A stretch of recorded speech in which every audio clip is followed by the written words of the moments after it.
बच्चों next dimension formula देखिए, coefficient of viscosity eta. Force का फॉर्मूला होता है F equal to 6 pi eta r v. Eta जो है वो कोफिशिएंट ऑफ विस्कोसिटी होता है, तो eta equal to force upon 6 pi r v. Force का डायमेंशन फॉर्मूला लिखा, 6 डायमेंशन लेस होता है, पाई डायमेंशन लेस, और r L1 velocity L1 t minus 1 solve किया, M1 L minus 1 t minus 1 dimension formula आया, और इसकी यूनिट होती है पॉइस। ठीक है, नोट करिए।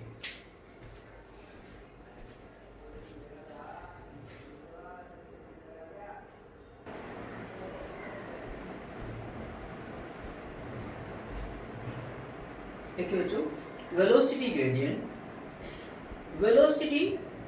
ग्रेडियंट के लिए जिस फिजिकल क्वांटिटी की ग्रेडियंट की बात की जाती है वो फिजिकल क्वांटिटी ऊपर लिखिए, ग्रेडियंट हो तो डिस्टेंस से डिवाइड कर दीजिए, तो वेलोसिटी अपॉन डिस्टेंस, तो L1 t माइनस 1 वेलोसिटी का डायमेंशन फॉर्मूला, और L1 सोल्व किया t माइनस 1। ठीक है, ये है डायमेंशन फॉर्मूला, यानी वेलोसिटी ग्रेडियंट का डायमेंशन फॉर्मूला t माइनस 1 के इक्वल है, जो कि फ्रीक्वेंसी के बराबर है। ठीक है, टॉर्क का डायमेंशन फॉर्मूला इसी प्रकार फाइंड आउट कर सकते हो बच्चों, फोर्स इनटू डिस्प्लेसमेंट। फोर्स का m1 L1 t माइनस 2 होता है, और डिस्टेंस का L1 परपेंडिकुलर डिस्टेंस हो चाहे कैसी भी डिस्टेंस हो L1 ही होता है, और इनको सोल्व किया तो m1 L2 t माइनस 2। ये डायमेंशन फॉर्मूला जो टॉर्क का है, जो हमने पहले बताया था, वर्क और एनर्जी के इक्विवेलेंट है। ठीक है, और एक और नेक्स्ट जैसे बात करते हैं temperature, this is also fundamental quantity, और टेम्परेचर का डायमेंशन फॉर्मूला K1 होता है, और बच्चों कई बार आपको θ1 भी लिखा हुआ मिल जाएगा, दोनों ही आपको ध्यान रखना है, और इसकी यूनिट जानते हैं अपन kelvin. Please note down.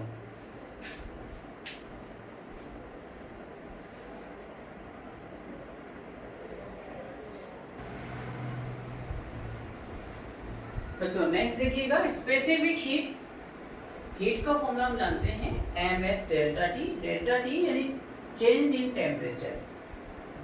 Change in temperature का डायमेंशन फॉर्मूला वही होगा जो टेम्परेचर का होता है। ठीक है, तो S इक्वल टू क्या हो जाएगा, H upon m delta T. H का हीट या हीट एनर्जी का डायमेंशन फॉर्मूला वही होगा जो कि वर्क डन का होता है, और कैलोरी का भी यही होता है, बता चुके हैं। तो वर्क डन का लिख दीजिए मास का, और चेंज इन टेम्परेचर यानी केल्विन, सोल्व किया, ये आपको प्राप्त हुआ dimension formula of specific heat. Latent heat का अगर हमें पूछ लिया जाए, L से रिप्रेजेंट करते हैं इसको, और हीट एनर्जी का एक फॉर्मूला और होता है ये Q इक्वल टू ml। ठीक है, L लेटेंट हीट गुप्त ऊष्मा, L equal to Q by M, और Q वही एनर्जी है, उसका फॉर्मूला लिख दीजिए डायमेंशन फॉर्मूला, और M सोल्व किया L2 t माइनस 2। ठीक है, नोट करिए।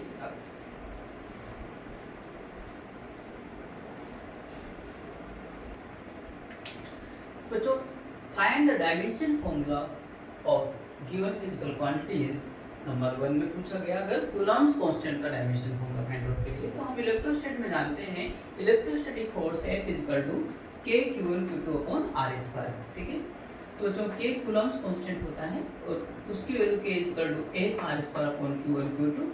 F का डायमेंशन फॉर्मूला फोर्स का लिख दिया, R स्क्वायर का L2, और चार्ज का A1 T1 होता है, तो ये भी चार्ज A2 D2 डायरेक्ट लिख दिया हमने, सोल्व किया तो ये आपको प्राप्त हुआ dimension formula of K Coulomb's constant. ठीक है, इसकी यूनिट की बात करें, K equal to Fr square upon Q1 Q2 है, तो F का यूनिट होता है न्यूटन, R स्क्वायर का मीटर स्क्वायर, इसका चार्ज का कूलम और इसका भी कूलम, तो coulomb square, newton metre square upon coulomb square. ठीक है बच्चों, एक नोट में बात करें हम यहाँ पे कि K equal to 1 upon 4 pi epsilon nought होता है, और epsilon nought permittivity of free space होता है, तो एप्सिलॉन नॉट का अगर डायमेंशन फॉर्मूला पूछा जाए तो epsilon nought equal to 1 upon 4 pi K होता है, तो 1 अपॉन 4 पाई का तो कोई डायमेंशन फॉर्मूला होगा नहीं। ठीक है, K का लिखेंगे तो K का हमारे पास में इसको इन्वर्स कर दीजिए, तो m-1 l-3 T4 A2, ये डायरेक्ट आ गया आपके पास में, इसका भी डायमेंशन फॉर्मूला।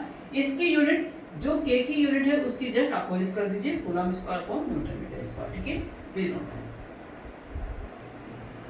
नेक्स्ट बच्चों देखिएगा, हमें पूछा गया है 1/√μ0ε0 का डायमेंशन फॉर्मूला, और ये डायमेंशन, इसका डायमेंशन फॉर्मूला और इंडिया के यूपी पूछा हुआ है, ठीक है। तो जो हम जानते हैं कि वी नो दैट WNT मतलब वी नो दैट 1/√μ0ε0 जो होता है वो c के बराबर होता है, लाइट स्पीड इन वैक्यूम, ठीक है। तो इनडायरेक्टली इस पूरे का डायमेंशन फॉर्मूला जो लाइट स्पीड का होता है, स्पीड चाहे किसी की हो, स्पीड का डायमेंशन फॉर्मूला L1t-1 होता है, यानी इस पूरे का डायमेंशन फॉर्मूला L1t-1 है। ये डायमेंशन फॉर्मूला पूछा हुआ। एक नोट की बात ध्यान रखो, अगर हमसे पूछ लिया डायमेंशन फॉर्मूला हो μ0 परमीबिलिटी हो, ठीक है, ये यहाँ पे फ्री स्पेस की परमीबिलिटी है बच्चों μ0, उसका डायमेंशन फॉर्मूला अगर हमें पूछा जाता है तो इसी फॉर्मूले को यूज कर लीजिए। देखो यहाँ पे 1/√, को हटाऊंगा तो μ0 ε0 इक्वल टू क्या हो जाएगा c स्क्वायर, μ0 इक्वल टू क्या हो जाएगा, ठीक है, ये μ0 यहाँ गया, c स्क्वायर यहाँ पे, और इनके डायमेंशन फॉर्मूला दोनों का आपको पता है, बता चुके, सोल्व कर लीजिएगा अपने आप, ठीक है, नोट करिए। नेक्स्ट बच्चों, अगर हमें k, यानी यहाँ पे k बोल्ट्जमैन कांस्टेंट है, क्या बोल्ट्जमैन कांस्टेंट, उसका डायमेंशन फॉर्मूला अगर पूछा जाए तो उससे रिलेट करता हुआ एक फॉर्मूला यूज करेंगे। एनर्जी का फॉर्मूला होता है, हम जानते हैं थर्मोडायनामिक्स के अंदर 3/2 kT, और k Boltzmann constant, k = 2/3 E/T, E energy है, एनर्जी का डायमेंशन फॉर्मूला वही होता है जो वर्क डन का होता है, m1L2T-2, और टेंपरेचर है बच्चों, ठीक है, ये तो K1, और सोल्व किया तो ये आपके पास में डायमेंशन फॉर्मूला है। बच्चों नेक्स्ट एक इंपॉर्टेंट पॉइंट आता है लो होमोजेनिटी। लो होमोजेनिटी क्या होता है कि फिजिक्स के अंदर हम उन्हीं फिजिकल क्वांटिटीज को ऐड या सब्ट्रैक्ट कर सकते हैं जिनका नेचर सेम हो या डायमेंशन फॉर्मूला सेम हो, ठीक है। जैसे एग्जांपल में कहूं कि a + b हो रखा है या माइनस हो रखा है, तो इन दोनों फिजिकल क्वांटिटी का नेचर सेम होना चाहिए और डायमेंशन फॉर्मूला भी सेम होना चाहिए, अदरवाइज हमें इन्हें सब्ट्रैक्ट या ऐड नहीं कर सकेंगे, ठीक है। जैसे एग्जांपल लेता हूं मैं मास के अंदर फोर्स को ऐड करूं तो मास और फोर्स दोनों ही अलग अलग फिजिकल क्वांटिटी है, दोनों का नेचर अलग अलग है, दोनों का डायमेंशन फॉर्मूला अलग अलग है, तो हम इन्हें ऐड नहीं कर सकते, दैट इज रॉन्ग, ठीक है, ऐसा गलत होगा। और एग्जांपल देता हूं, जैसे डिस्प्लेसमेंट में हम ऐड करना चाहें वेलोसिटी, तो भी ये क्या हो जाएगा, गलत है, ठीक है। लेकिन तीसरा एग्जांपल दे रहा हूं मैं, फोर्स में मैं वेट को ऐड करूं, वेट, तो ऐसा किया जाना संभव है क्योंकि फोर्स और वेट का नेचर और डायमेंशन फॉर्मूला सेम होता है। कैसे? फोर्स का डायमेंशन फॉर्मूला क्या होगा बच्चों, m1L1T-2, और इसका वेट का देखो, वेट mg होता है, सब जानते हैं अपन, m का होगा मास का m1, और g acceleration due to gravity का डायमेंशन फॉर्मूला वही होता है जो एक्सेलरेशन का होता है, तो L1T-2। देखो दोनों डायमेंशन फॉर्मूला क्या सेम है, क्या, जी हाँ सेम है, अर्थात इन्हें हम ऐड कर सकते हैं, ठीक है, इसे बोलते हैं लॉ ऑफ होमोजेनिटी। लेकिन बच्चों नोट नंबर 2 में लिखें एक नेक्स्ट नोट, ये जो एडिशन या सब्ट्रैक्शन में तो ये लॉ होना जरूरी है, ठीक है ना, लेकिन मल्टीप्लिकेशन में, ठीक है, और डिवाइडेशन में ये ऐसा होना जरूरी नहीं है। जैसे a/b हो या a/b, ऐसा संभव है अगर इनका डायमेंशन फॉर्मूला अलग अलग है, इनका नेचर भी अलग अलग है, तो ये पॉसिबल है, ऐसा किया जा सकता है, ठीक है। जैसे एग्जांपल लेते हैं हम, फोर्स में एरिया से डिवाइड करते हैं बच्चों, तो क्या आता है बोलो, प्रेशर आता है, ठीक बात है क्या। फोर्स और एरिया दोनों का ना तो डायमेंशन फॉर्मूला सेम है ना ही नेचर सेम है, ठीक है, फिर भी ये ऑपरेशन किया जा सकता है और होता भी है। Force into displacement work done मिलता है, तो इनका भी मल्टीप्लिकेशन हो सकता है, ठीक है। यानी ये जो रूल है सेम डायमेंशन फॉर्मूला होना, ठीक है ना, वो किसके लिए वैलिड है बोलो, एडिशन और सब्ट्रैक्शन के लिए।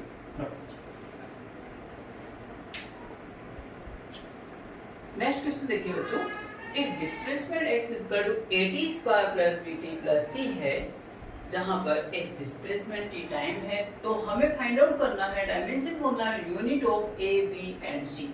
ये कांस्टेंट है, इनका डायमेंशन फॉर्मूला हमें चाहिए, ठीक है। तो बच्चों गिवन इक्वेशन को हमने लिख लिया है, x equal to at square plus bt plus c।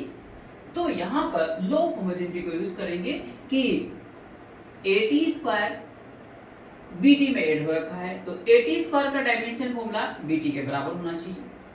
bt c में ऐड हो रखा है, तो bt का c के बराबर भी होना चाहिए। और ये सभी x के बराबर हैं, तो यानी इन सब का डायमेंशन फॉर्मूला x के बराबर होना चाहिए। इन सब का मतलब x का डायमेंशन फॉर्मूला at स्क्वायर के बराबर होना चाहिए, bt के इक्वल होना चाहिए, c के इक्वल होना चाहिए। मतलब आपस में इन सब का एक दूसरे का डायमेंशन फॉर्मूला सेम होना चाहिए। वापस सुनिए, at स्क्वायर का bt के इक्वल, bt का c के इक्वल, c का x के इक्वल, x का at स्क्वायर के इक्वल, x का bt के, x का c के, आपस में सब का डायमेंशन फॉर्मूला क्या होना चाहिए? सेम होना चाहिए, इक्वल होना चाहिए, ठीक है। आइए इसी लॉ को हम फॉलो करते हैं। ATP according to problem, x का डायमेंशन फॉर्मूला होना चाहिए at स्क्वायर के बराबर। जो x का डायमेंशन फॉर्मूला हो bt के इक्वल भी होना चाहिए, जो x का डायमेंशन फॉर्मूला है c के इक्वल भी होना चाहिए, ठीक है। तो हम देखो इससे a का वैल्यू निकालेंगे। a का डायमेंशन फॉर्मूला x अपॉन बोलो t स्क्वायर।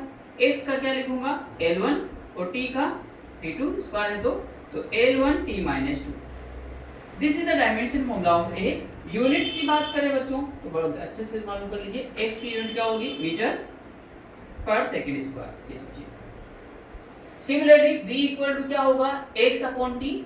x का डायमेंशन फॉर्मूला L1 और टाइम का t1, सो L1 t माइनस 1। यूनिट की बात यहाँ भी कर लीजिए, कई बार यूनिट पूछ भी जाए तो x का मीटर, t का टाइम, मीटर पर सेकंड।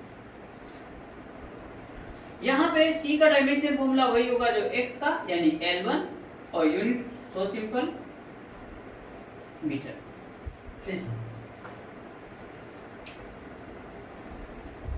बच्चों इस क्वेश्चन में दिया है force F equal to at square plus b upon t plus c। अगर ऐसी इक्वेशन दे रखी है तो हमें कहा गया है find the dimension formula of a b and c, ठीक है। तो जो यहाँ पे देखो f equal to at square plus b upon t plus c है, तो हम इनका a b c का डायमेंशन फॉर्मूला उसी लॉ ऑफ होमोजेनिटी से फाइंड आउट करते हैं। कैसे देखिएगा, सबसे पहले यहाँ से आइए, t c में ऐड हो रखा है, बाकी जगह नजरें मत ले जाइए। तो t का डायमेंशन फॉर्मूला वही होगा जो c का होगा, तो हम लिख सकते हैं dimension formula of c equal to t1, और इसकी यूनिट भी लिख सकते हैं, क्या होगी? सेकंड। दूसरा बच्चों हम देख सकते हैं जो F का डायमेंशन फॉर्मूला होगा फोर्स का, वो at स्क्वायर के बराबर होगा। तो at स्क्वायर, तो a इक्वल टू कितना हो गया? F upon t square. F का फोर्स का m1 L1 t माइनस 2, बच्चों फोर्स का याद कर लीजिए, पहले बोला था मैंने, और ये अपॉन में t2, तो कितना आ गया ये बच्चों? m1 L1 t minus 4। ये डायमेंशन फॉर्मूला ऑफ a आ गया। सिमिलरली अब हम बात करते हैं कि फोर्स का डायमेंशन फॉर्मूला b अपॉन बिस के बराबर होना चाहिए, लेकिन ये दोनों आपस में ऐड हो रखे हैं, तो इन दोनों में से कोई एक लीजिए, या तो c लीजिए या t लीजिए, लेकिन जनरली वो लीजिए जो कि आपके लिए नॉन हो। t को आप जानते हैं, तो t लीजिए। तो f का dimension formula b upon t के बराबर होना चाहिए, ठीक है। तो अब देखिए b का डायमेंशन फॉर्मूला क्या हो गया बोलो? ft हो गया। f का क्या हो गया बोलो? m1 L1 t माइनस 2 और into t1 m1 L1 t minus 1। बच्चों यहाँ पर अगर आपने b अपॉन c भी लिया होता तो भी करेक्ट था, क्योंकि c का डायमेंशन फॉर्मूला यहाँ से भी जो आपने कैलकुलेट करना होता वो लिखना होता, और उससे भी वही आता। लेकिन जनरली आप जो नॉन क्वांटिटी हो उनमें से कोई एक लिया करो, ठीक है। दो ऐड हो, सब्ट्रैक्शन में हो, तो एक कोई ले लिया करो इनमें से, ठीक है।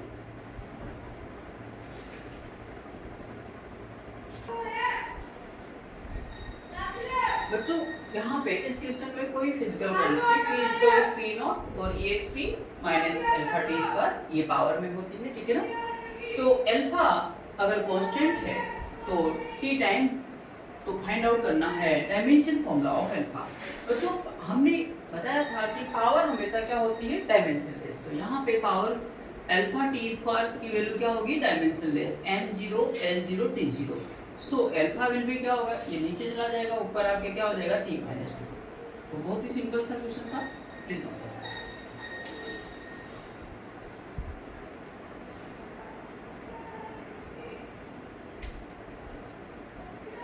तो नेक्स्ट क्वेश्चन है, ये वंडर वाली क्वेश्चन है, p plus a upon v square p minus b is equal to RT। R gas constant, T temperature, P pressure, V volume, ये इक्वेशन दे रखी है हमको। तो हमें डायमेंशन फॉर्मूला और इसकी यूनिट भी बताना है A और B का, ठीक है। आइए देखिए, और ये क्वेश्चन कंपटीशन में कई बार पूछा हुआ है। तो देखिए कैसे करना है बच्चों, P का डायमेंशन फॉर्मूला यानी प्रेशर का डायमेंशन फॉर्मूला वही होगा जो A अपॉन B स्क्वायर का होगा। क्यों, ये दोनों आपस में क्या हो रखे हैं, ऐड हो रखे हैं, तो इनका डायमेंशन फॉर्मूला लिखा होना चाहिए सेम। तो हमें बिल्कुल सोचना नहीं है, ठीक है। इसी पार्ट से सोल्व कीजिए। अब A का डायमेंशन फॉर्मूला क्या होगा, PV स्क्वायर। P प्रेशर है बच्चों, उसका जानते हैं फोर्स अपॉन एरिया, तो M1 L-1 T-2। वॉल्यूम है L3 होता है, स्क्वायर है तो L6। बच्चों यहाँ पे हो गया M1 L5 T-2। और इसकी यूनिट अगर पूछ लिया जाए तो बच्चों प्रेशर की क्या होती है, न्यूटन पर मीटर स्क्वायर, और वॉल्यूम का स्क्वायर की मीटर की पावर 6, तो ये न्यूटन इनटू मीटर की पावर 4, ये इसकी यूनिट है, ठीक है। सिमिलरली दूसरा B का अगर डायमेंशन फॉर्मूला पूछा जाए तो B का डायमेंशन फॉर्मूला वही होगा जो V का होगा, ठीक है, क्योंकि ये इसमें से माइनस है तो इन दोनों का डायमेंशन फॉर्मूला सेम होना चाहिए। तो V is equal to B, तो B is equal to L3 volume का, और इसकी यूनिट ऑफ B कितना होगा, मीटर क्यूब।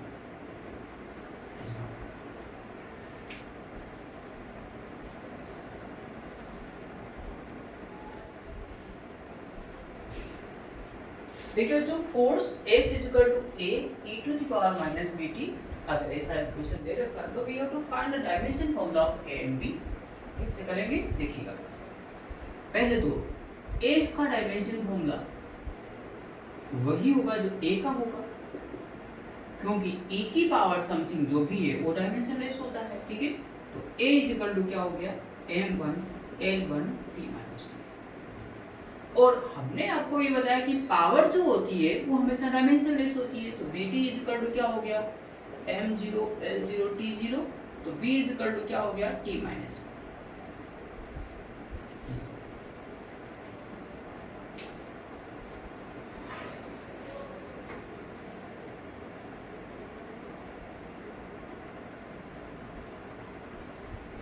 बच्चों यहाँ पे velocity V is equal to A low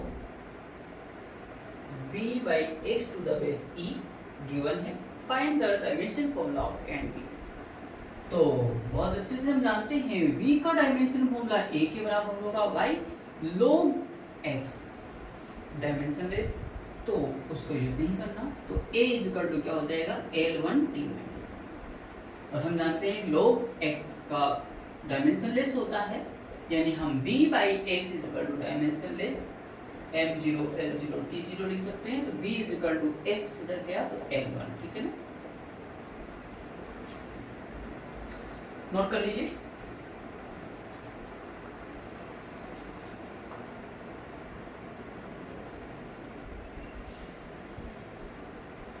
next question देखिए बच्चों, displacement x equal to p sin qt minus rx इस तरह से दे दिया गया है, और हमें dimension formula of p q r find out करने को बोला गया है, ठीक है। तो very simple, sin theta cos theta हमने बताया था ये पूरा डायमेंशनलेस होता है, और वैसे दूसरी बात है एंगल भी डायमेंशनलेस होता है, ठीक है। x का डायमेंशन फॉर्मूला वही होगा जो p का होगा, p is equal to L1। q3 ये एंगल है, एंगल क्या होता है डायमेंशनलेस, तो q2 डायमेंशनलेस, तो q is equal to t-1 नीचे का q। rx ये भी एंगल है, ये भी डायमेंशनलेस होगा, तो r इज इक्वल टू क्या होगा, 1/x, ऊपर गया तो -1 l-1। कई बार ऐसा बोले Q बाई R का डायमेंशन फॉर्मूला, तो ये QT का जो डायमेंशन फॉर्मूला होगा RX के बराबर होगा, ठीक है। तो हमने इनको दोनों को बराबर लिख दिया, डायमेंशनली ये बराबर होना चाहिए Q बाई R मतलब X by T L1 T minus 1। तो वैसे आप यहाँ से भी आप फाइंड आउट कर सकते हैं, ठीक है। Please note.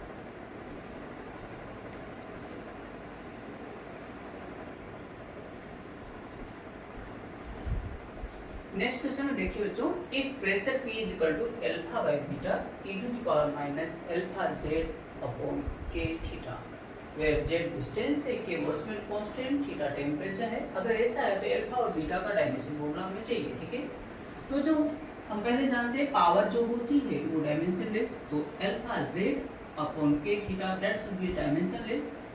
इससे हम अल्फा कैलकुलेट कर सकते हैं k theta upon z, k Boltzmann constant का डायमेंशन फॉर्मूला हम पहले मालूम कर चुके हैं, m1 L2 T minus 2 K minus 1 और थीटा टेंपरेचर का K1 और z डिस्टेंस का L1 सोल्व किया, ये अल्फा का डायमेंशन फॉर्मूला आपके पास मांगा। और सिमिलरली देखो प्रेशर P का dimension formula alpha upon beta के बराबर होगा, क्योंकि e टू द पावर जो भी होता है वो सब डायमेंशनलेस होता है, ठीक है।